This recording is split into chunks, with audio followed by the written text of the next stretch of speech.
I'm tired. Okay, so we're going to start again with 130. So first chapter on that quiz is chapter 1. And so one of the first things you need to know about is Gessel's theory, which is on page 133.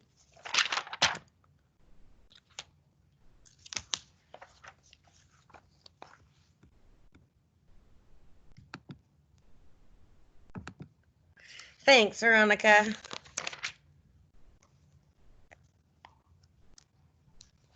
Yep, chapter 11. Talking about Gessel's theory, it actually starts on 132. But it goes over to 133 is where most of it is. And you're looking more at the proximal distal growth patterns, is where you want to focus. So more on page 134.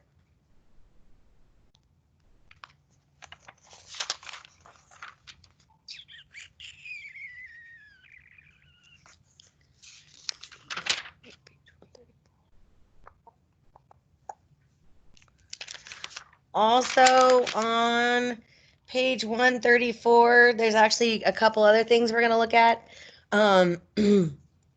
So page 134, you want to look at identity versus role confusion. And then also integrity versus despair.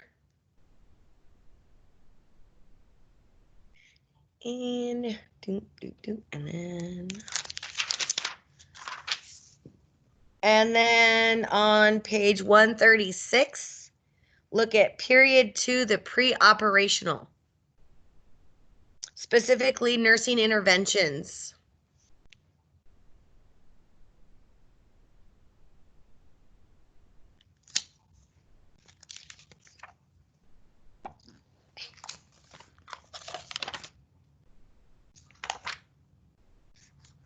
And that is all for chapter 11.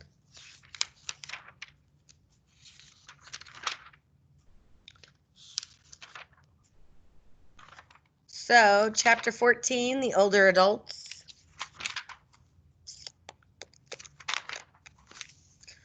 Page 143, variability. Just being aware of general variability, and that just because, and how that's going to affect your care plan or how you plan.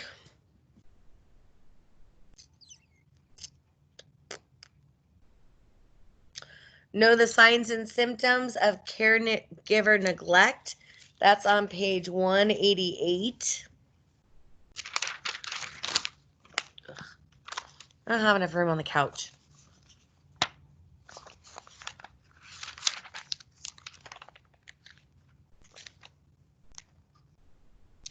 So it's actually table 14-3, and specifically the caregiver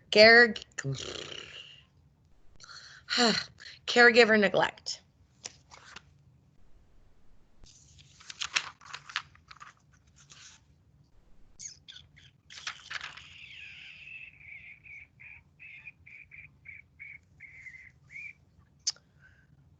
Then the signs and symptoms you might see in an older adult who has a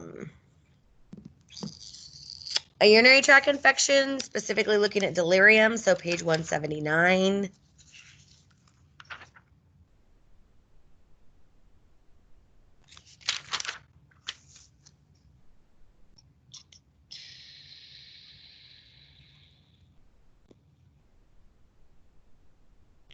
Also about that UTI, it's page 176, about halfway down, it talks about UTIs.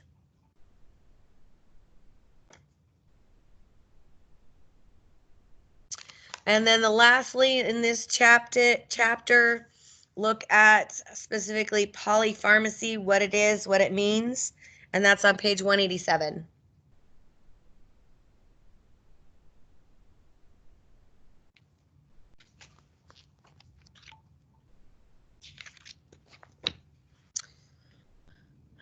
Chapter 36,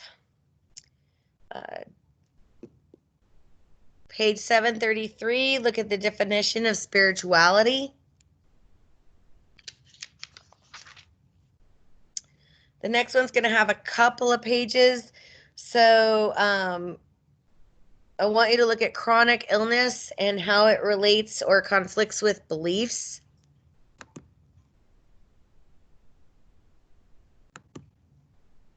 So the first one, 733, for the definition of spirituality.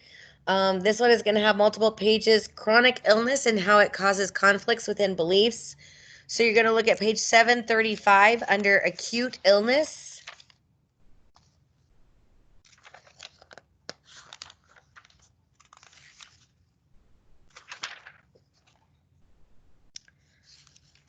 And then 744, you're going to look under acute, and you're going to look at support systems.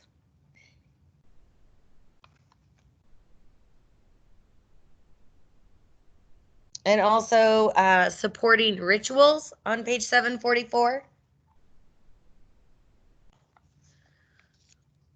Oh, one more on page 744. The section on establishing presence and what that means. What kinds of things would you do? And then 737, well, it's actually 738 to 37.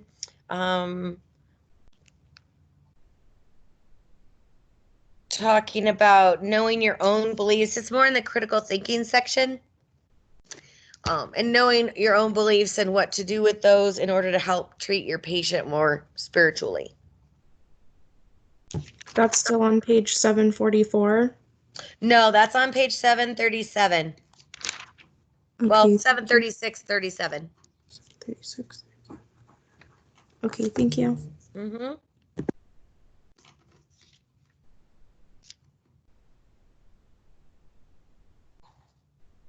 Cats are scratching. Okay.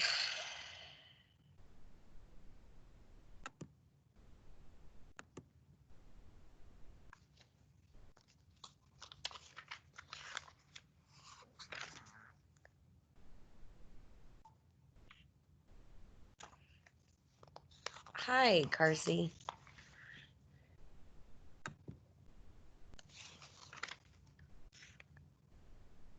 Oh, no. Oh, my goodness. Cat. No, it's 736 and 37, Jolene. Oh, my God. What?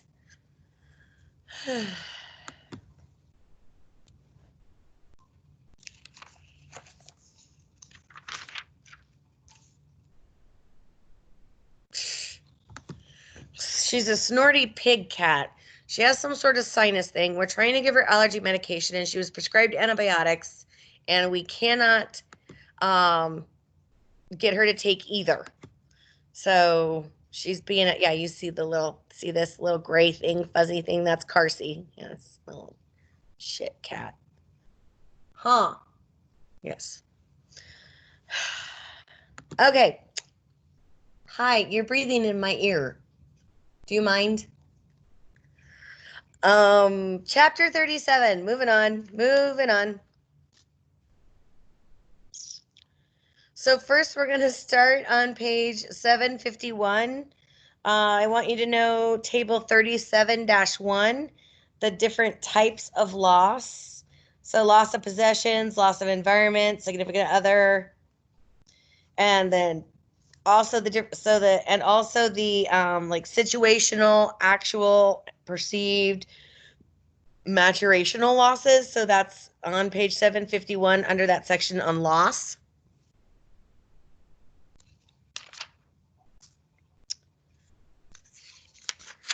And then 752 talks about the different types of grief: normal, anticipatory, disenfranchised, complicated.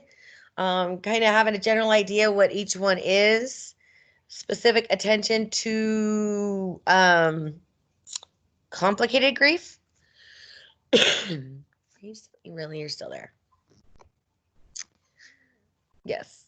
Then on page 753, table 37-2, I want you to pay attention to attachment theory and the different stages and what they look like.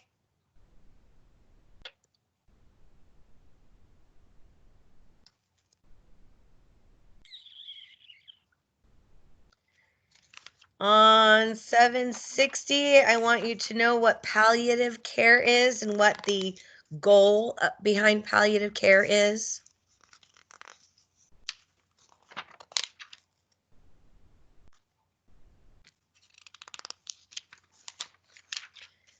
And then 761, look at the criteria for hospice. So it's that last paragraph in the section about hospice that tells you how to be eligible.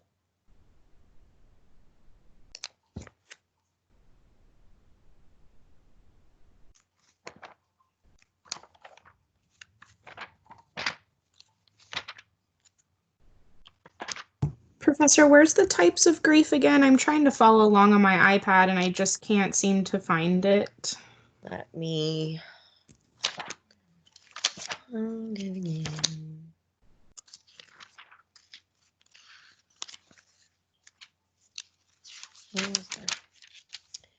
That is on page 752. It's under grief. Is on 751, and then the next page it talks about normal grief. On 752, it talks about normal grief, anticipatory grief, disenfranchised grief, and complicated grief. Okay, I found it. Thank you. You're welcome.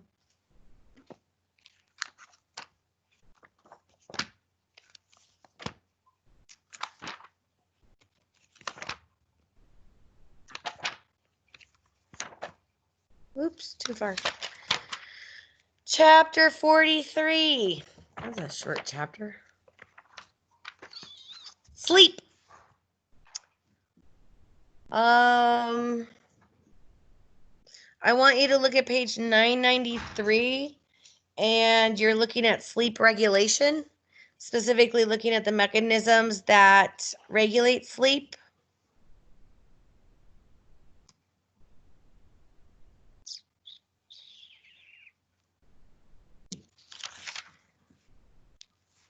Then on page 994, you're going to look at the stages of the sleep cycle, so box 43-1. And particularly what you're going to see if you're assessing each stage. So vital signs, sleepwalking, can you arouse them? Those kinds of things.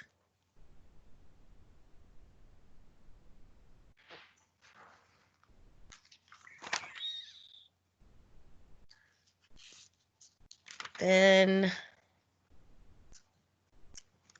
ooh.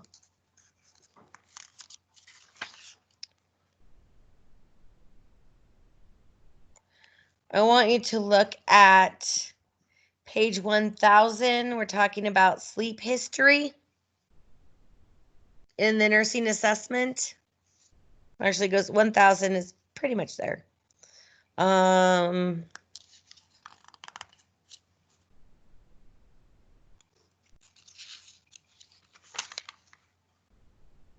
And you're looking specifically at the through the patient's eyes section, which I guess actually starts on page 999.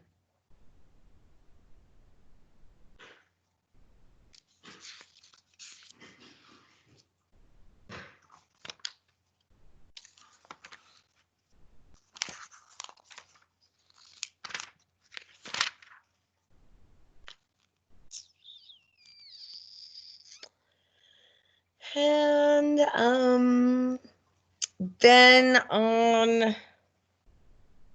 I'm sorry. Sorry to interrupt you. For the sleep history assessment, you said through their eyes. What did you mean by that? Like their perception? The section in the book that says through the patient's eyes. Oh, okay. I'm sorry. I misunderstood. Nope, that's okay.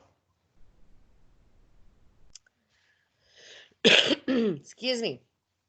So the next thing on there is going to be nursing diagnoses. Um, specifically looking at insomnia. So a couple places you're going to find that information is on page 996 in that section on insomnia. We'll tell you a little about insomnia, um, and things that it can cause impaired function. And then, of course, page 1002 actually lists the different nursing diagnoses that you might use for sleep alterations. So I'm looking specifically for nursing diagnoses that you might use in someone who has insomnia.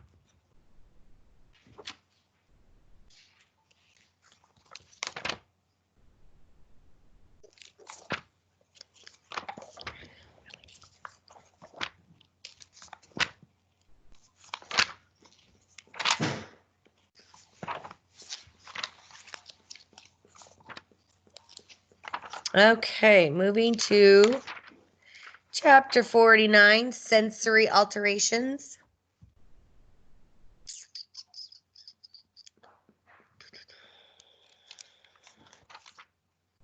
So page 1243. Oh, where is it?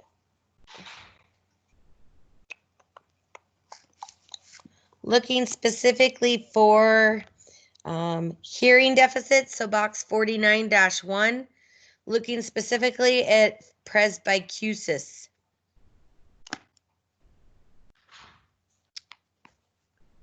And let me...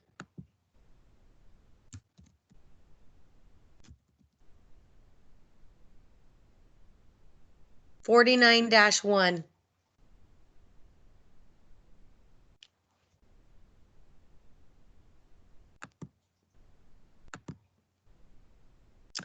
Box 49-1.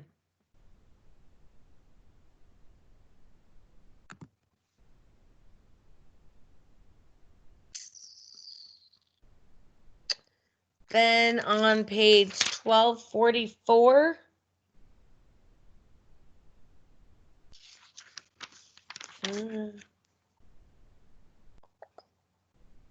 we're looking at normal sensory changes in older adults. So specifically looking at the age section for older adults, which actually really starts on page 1244. Although there may be a bit on 1243. Yeah, just a little bit. So 1244. But this section starts on 1243. Zoe, I don't want to rub your butt. No. My dog wants me to rub her rear end. Anyways, moving on. 1248, I want you to look at, actually, wait.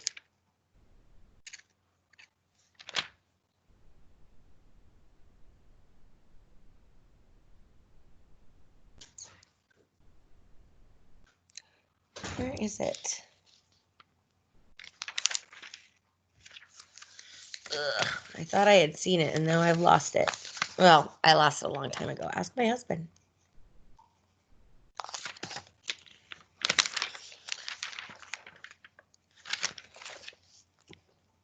Sorry, guys.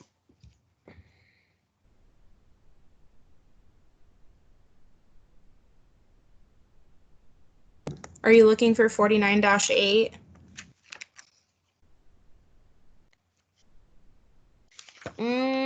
I don't think so.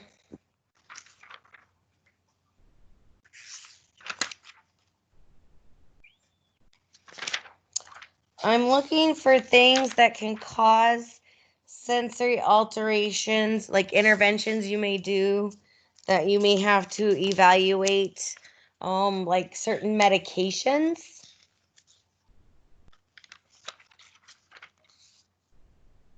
I know we talked about it.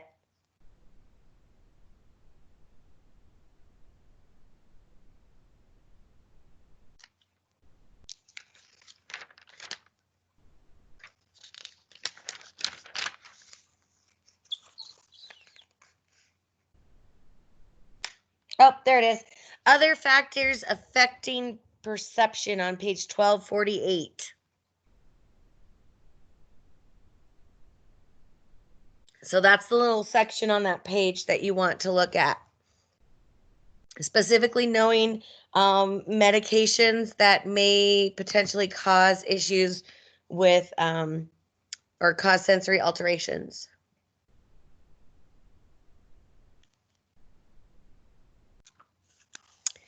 Now I'm going to talk about box 49-8 on 1255. So I want you guys to specifically look at the patients with aphasia and what kind of interventions you're going to do. Yes, other factors affecting perception. It's that little, there's a little section on that page, and that's the heading.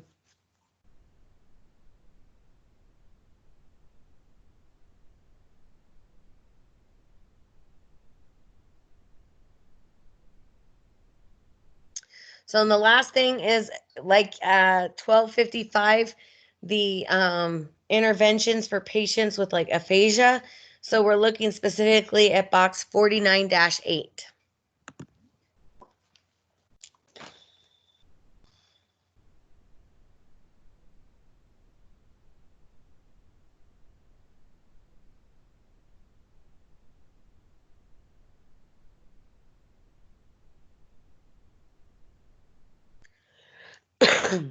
And that is all for fundamentals.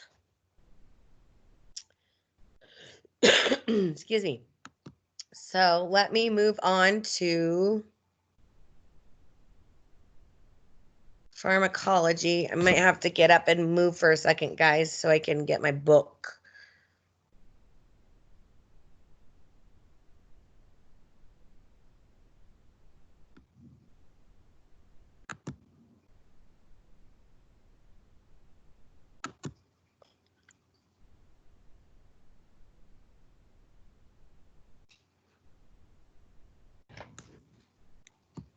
For pharmacology, it's chapter 1, 2, 3, 5, 6, and 22.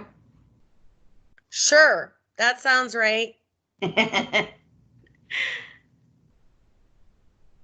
Okay. Yeah, I know. Where am I? Where are we? Week 5, right?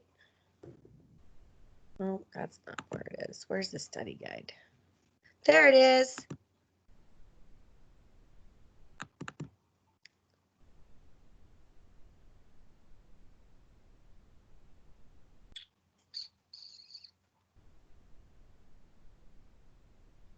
Okay, that was Natalie.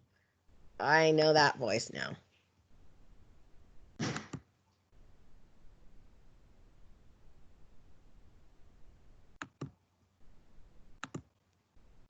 You guys are so funny. Okay, wait, come on, open up. Let's see. Okay, let's see. 1, 2, 3, 5, 6, 22, and 32. Yep. And there are 15 math problems.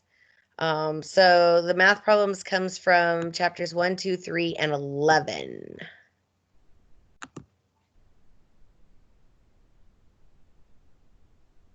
Which week is it in for the updated one? Because I think I have the outdated one. The one for farm is the same. The one for fundamentals, I put up an announcement for it. I meant for farm. I don't have. Oh no, wait, never mind. I lied. Scroll down, Natalie. I did. Uh-huh. Sorry. Keep scrolling.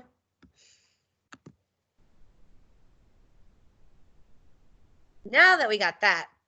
Oh, yep, let's see. Know the 9 rights. Please know the 10 rights, guys. Much better to know all 10 rights, not just the 9. Know the 5 phases of the nursing process. Could somebody please tell me what are the 5 phases of the nursing process?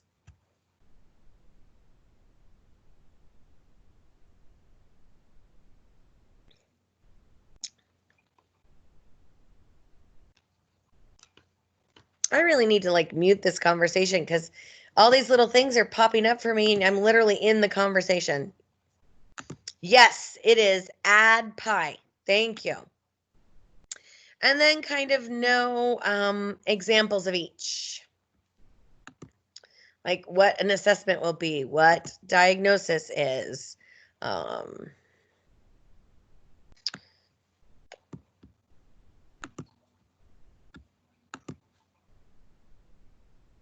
Yep, you got it, guys.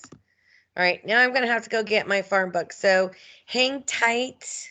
Oh, look, and it's in chapter 6 too. Isn't that nice? Hang tight. Let me go grab the book and I will be right back. Don't go anywhere.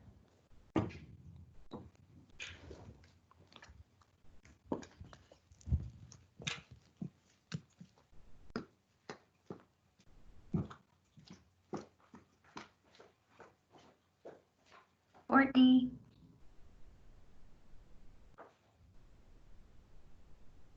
Courtney. Yes. I was like, is somebody saying my name? I am. So I was trying to share with you guys, and I was trying it out on you first since you're, here. Okay. With the whiteboard. Let me see if I can find you again. Yeah, I don't see anything. Because I sent an invite. Okay. I'm back. Oh yeah, there's nothing. Nothing? No. Okay. Okay. Sorry. Okay, Eeyore. Thanks for noticing me. Eeyore is the best. Did you guys ever realize that like all the Winnie the Pooh characters are different mental disorders? Yes. Yep. I love that. I love how they broke it down. I'm like, oh my God, it's so true. I'm Piglet. I have an Eeyore plush doll, and my husband holds it hostage for whenever, like, I don't give him some, like, strawberries or something. All right. Examples of ways to prevent medication errors. Of course, if you guys don't know that by now, I haven't been doing my job. Because you really should know, how are you going to prevent a medication error? What things are you guys going to do to prevent medication errors? Make sure you're giving it to the right patient. That's a good one. Double checking the medication, making sure you have the right med. Checking your order. Checking your order. Two identifiers, Shanae. Thank you. Yes. What about if you have to calculate your dose? Have somebody recheck you. That'll work. And even rechecking yourself.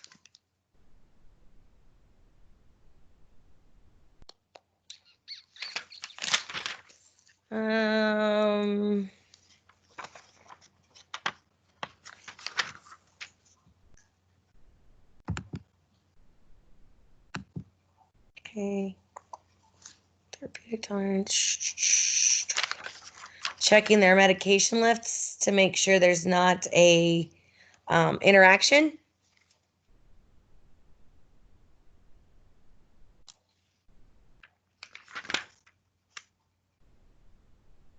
So, and the different routes of administering medication. Shelby, what's one route?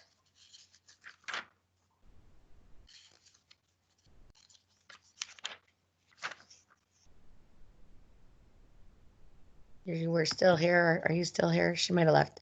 Natalie, what's a route?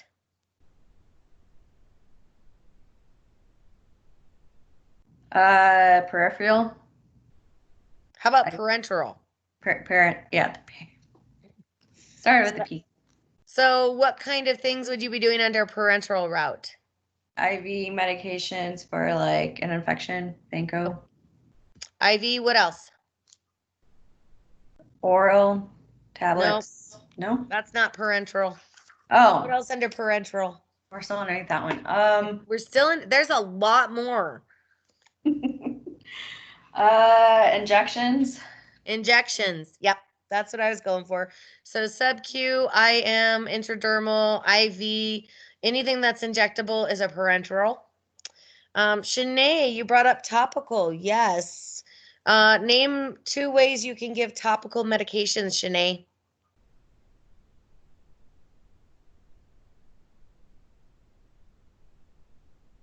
And you can unmute if you want. If you don't want to, you just type it in. A patch. Yep. So that would be a transdermal route. Inhalation cream. Yep. That would also be a transdermal. And then inhalation is also considered transdermal. Okay, we've got parenteral and transdermal. What else is left, guys? There's one more left. PO. PO, what's the fancy word for that, Courtney? Don't think you're getting out of it that quickly. Come on, Courtney, what's the fancy word? Starts with an E. That is true. It starts with an E. It's similar to parenteral. Is it enteral? Yes. Yes. Okay, I was like, how do I say this before I unmute? Oh, you know what? We don't care. That's part of my job, is to teach you how to pronounce things correctly. Trust me. That is half my battle. So yes, enteral or enteral. So what kinds of routes are listed under enteral?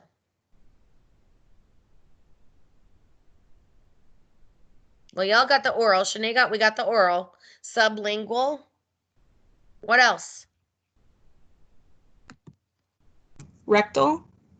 Ooh, yes. Why is that, Courtney?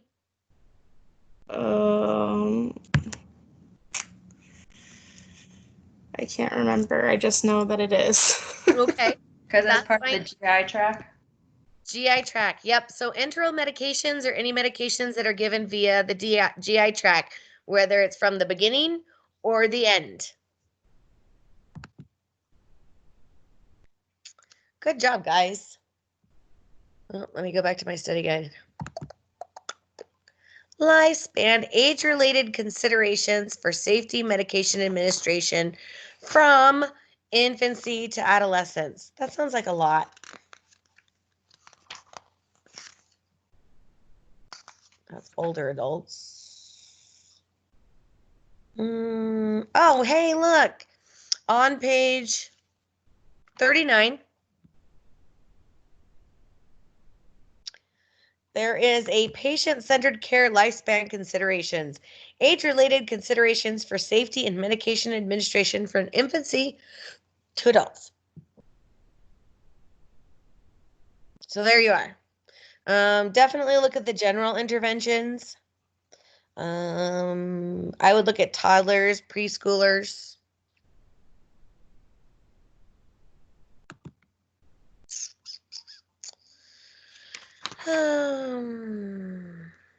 Oh, and then chapter 5, we're getting more into examples of preventing medication errors.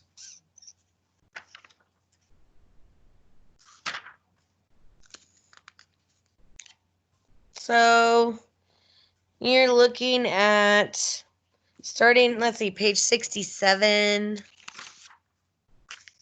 Oh, and there's a section, how to prevent medication errors. That's on page 69. It's under the safety and quality improvement. Preventing medication errors, literally. That's what it is, guys. Don't try to decipher illegible handwriting. That's important.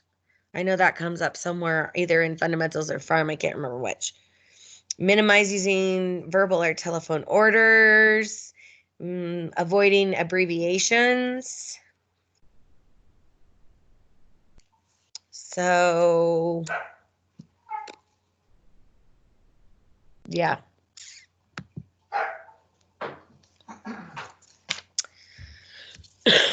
Chapter 6. Know what is important to include with a cultural assessment.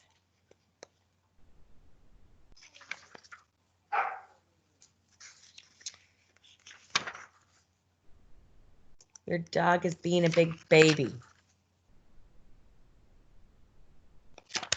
Trying to find that section, guys.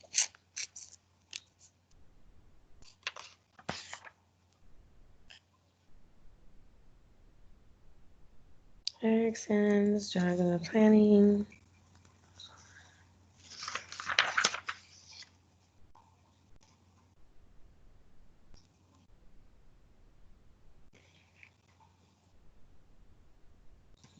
Okay, here we go.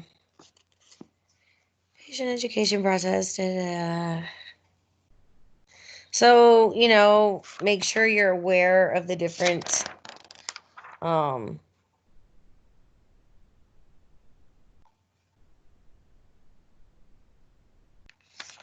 it's on page 75, but it doesn't really go into detail. So I think I would just be aware of the culture. There may be cultural things that are important to include when you're doing a cultural assessment related to patient education. 5 phases of the nursing process. Oh, know the domains of learning. That is on page 75. So cognitive, affective, and psychomotor. So cognitive, it refers to basic knowledge. So brain, cognition, brain. Affective is emotions, beliefs, values. And then psychomotor is the physical ability to be able to do something. So using your hands and that. Erickson stages, for those of you who did not do your paper on Erickson, page 76, box 6-3. Literally Erickson stages. So know the stage and know what it's about.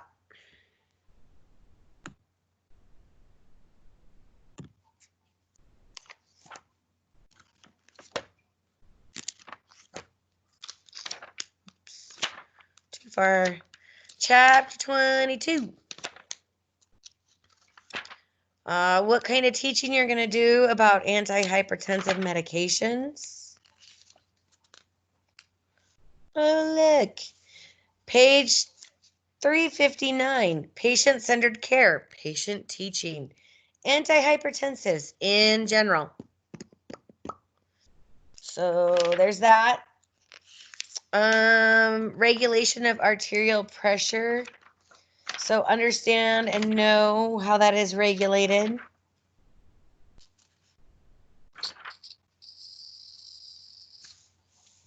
So that would be page 343. You're looking at anatomy, physiology, and patho. Know the advantages to taking ACE inhibitors and side effects that can occur.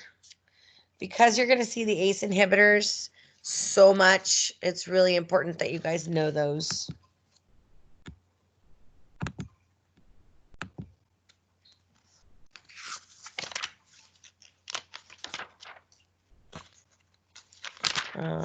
Page 343 for regulation of arterial blood pressure. And ACE inhibitors, we're talking, starts on page 348.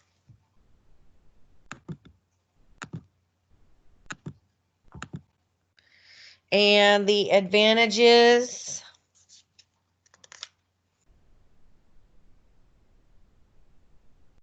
And look at also the adverse effects or side effects that can occur. So by advantages, I'm talking about some ACEs are not prodrugs, so they react immediately. Also, ACE have cardioprotective and renal protective. Those would be the ones I'd want you to know.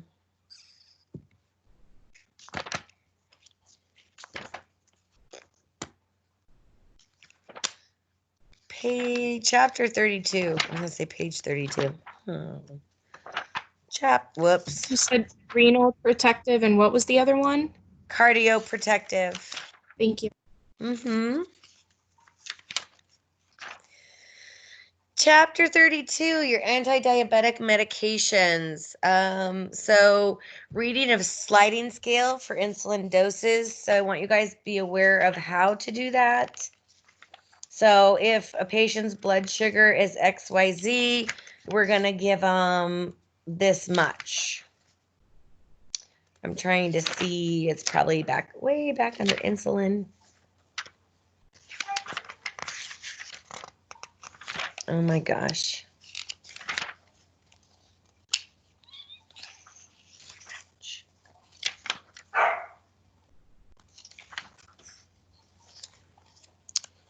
Insulin. All right, let me find it.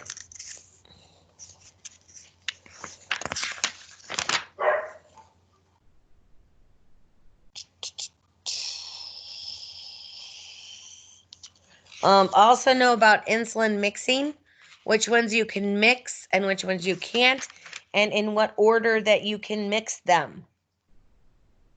What is the order that we can mix insulins?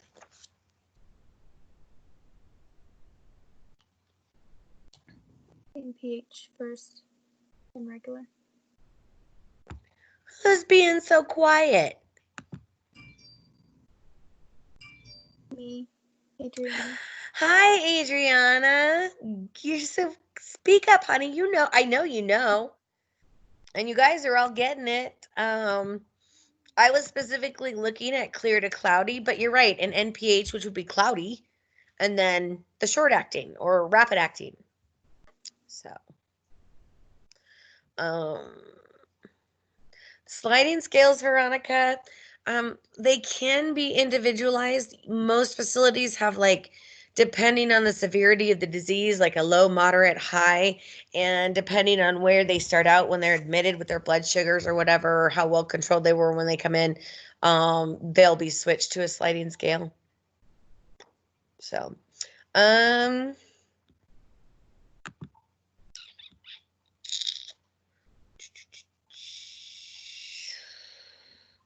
Professor Trainer, yep.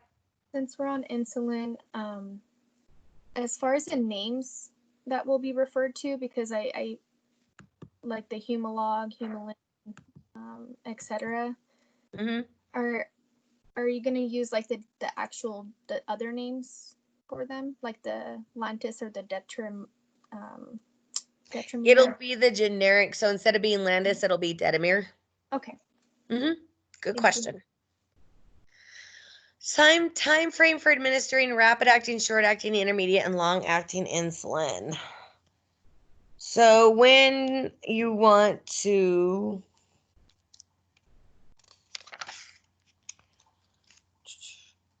we're looking at kind of like the onset of action for the time frame.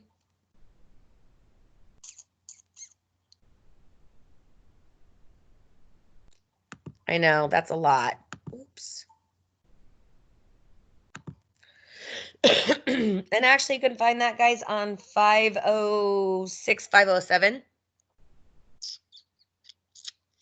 Correct process for mixing insulins we just talked about. There is a table on 32-4, which is page 504. Hang on, Veronica, I'm going between two. I know, insulins are a lot. I know. Know which insulins can be given as injection, orally. I honestly don't know if there's any oral insulins. Oh, wait, yeah, there is like one. Thank you for sharing that, Courtney. Yeah, registered nurse RN, she's just freaking awesome. I was like, can I just like show her videos to you guys and let you learn that way? Just kidding.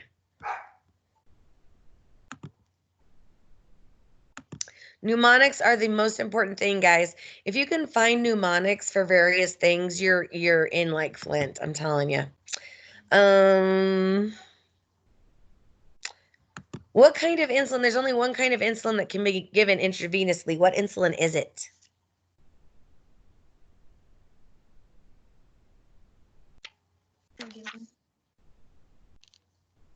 Doesn't it start with a GL, glua? No, never mind. Well, you're thinking no. That's glargine. It's a long acting. What kind? What type? So you're Regular. getting warm. Isn't it just clear, regular?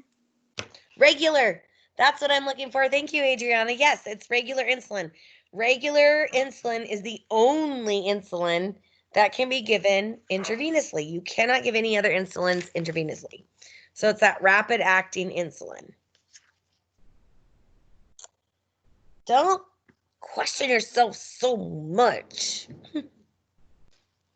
You guys know this. Okay, 507 to 50. Okay, good.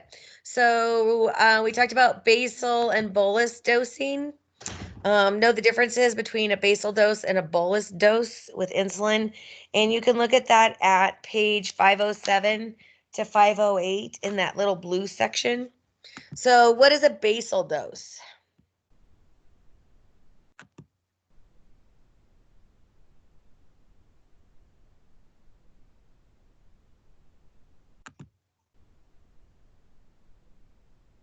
If I'm giving someone a basal dose of insulin, what am I doing?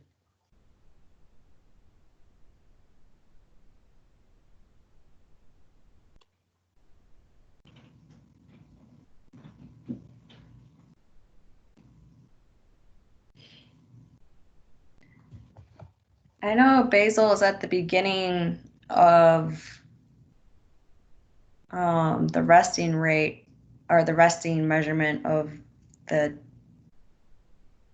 glucose, right? Basis for meal times, right? Basal dose is nope. Got that backwards, Courtney. Basal is, think of it this way, guys. Basal is a base. It's your baseline steady state. So when you're giving a basal dose, you're giving a steady state. So your basal insulins are more commonly going to be the longer acting ones, like the glargine and the detamir. And then a bolus is exactly what Courtney was talking about. If you have a meal, you may bolus them with an NPH or regular or short acting. So that's the difference between basal and bolus. Okay, one big way to remember it is basal is like a flat, continuous stream, and bolus is like a quick bloom. All right. And then patient teaching regarding metformin, which is also known as glucophage, which is the family of biguanides. Sounds like guano, like bat guano.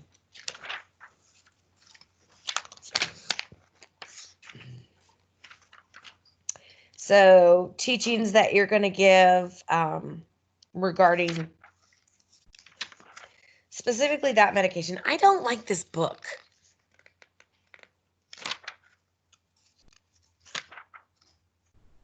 It sucks because it's like, I mean, I know it's going a set 80, it does all this stuff about the medications, and then it goes into AdPi and it just doesn't work.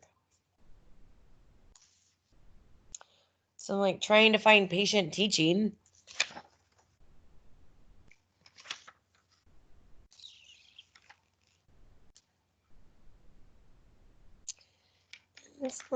Insulin.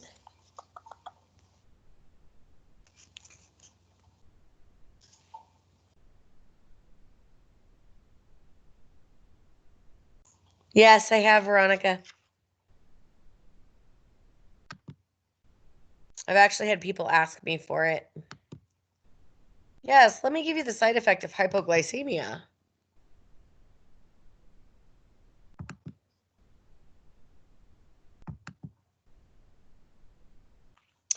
Oh, there was one thing I know I missed. Oh, the purposes of the hemoglobin A1C.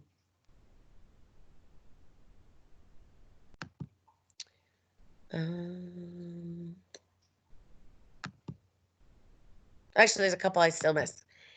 So,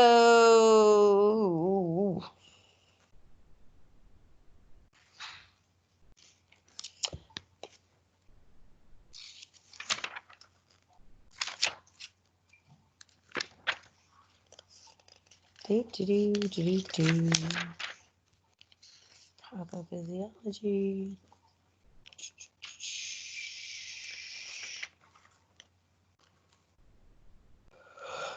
Well, does anyone remember what, oh, there it is. Page 504 is where the A1C is, guys.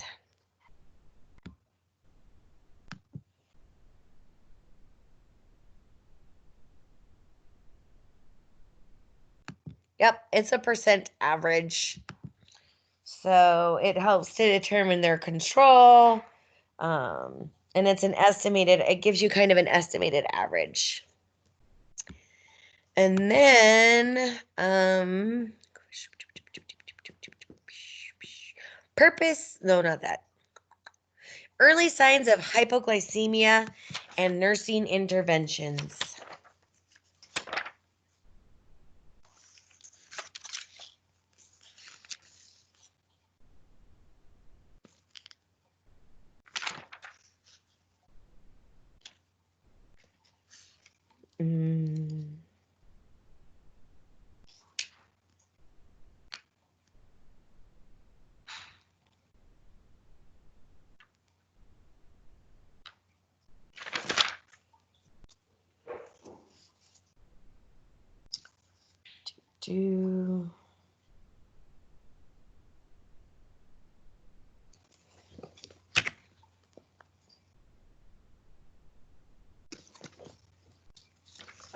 Sorry, guys, I just have been doing so much. I was not completely ready.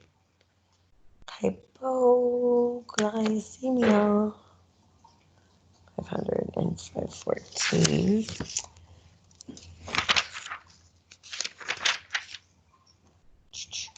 There we go. Page 514.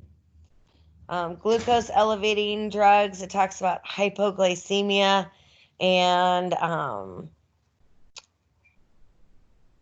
some of the manifestations, and then what you're going to do to intervene. And that's page 514.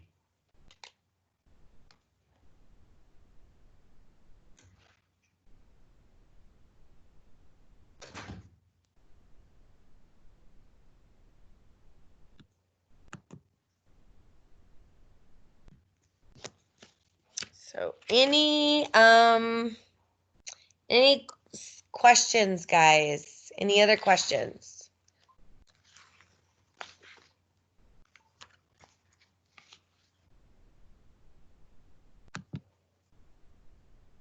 You're welcome, Courtney. For the math, guys, go through and do the chapter questions at the end of the chapter, and then also those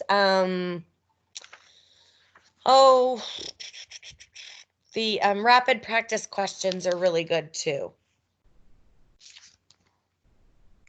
Right now the math is pretty easy, but we will actually be needing to go more detail into some of the math.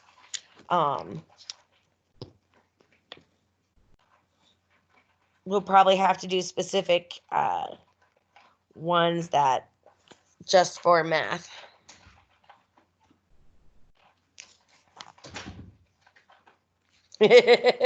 Yeah, Veronica, it's kind of easier now. That last homework, you guys, well, not this one that you just turned in, but last week's homework, you guys rocked the heck out of that.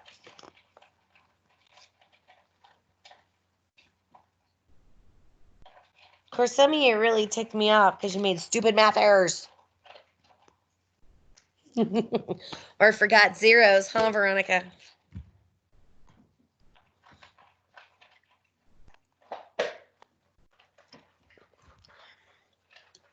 Mm-hmm.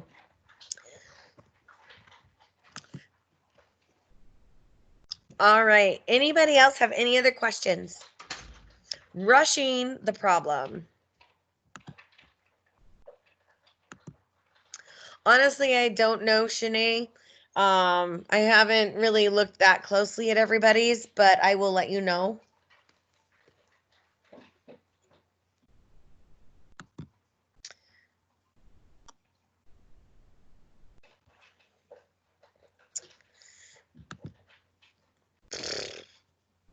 My husband has a house set so cold. I'm all right. Nope, no peds.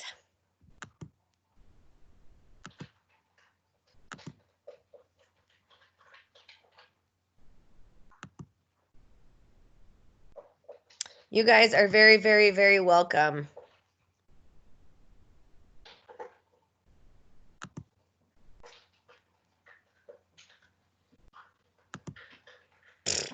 Mine has it set to 74 and he freezes me out.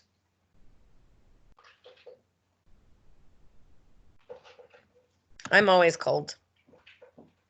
Bye, Shanae. I'll see you guys. Have a great weekend. And I'll see you guys next week.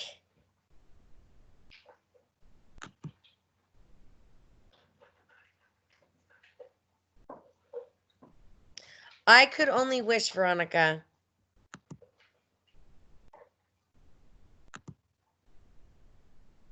I am looking forward to that change. I better stop recording, huh?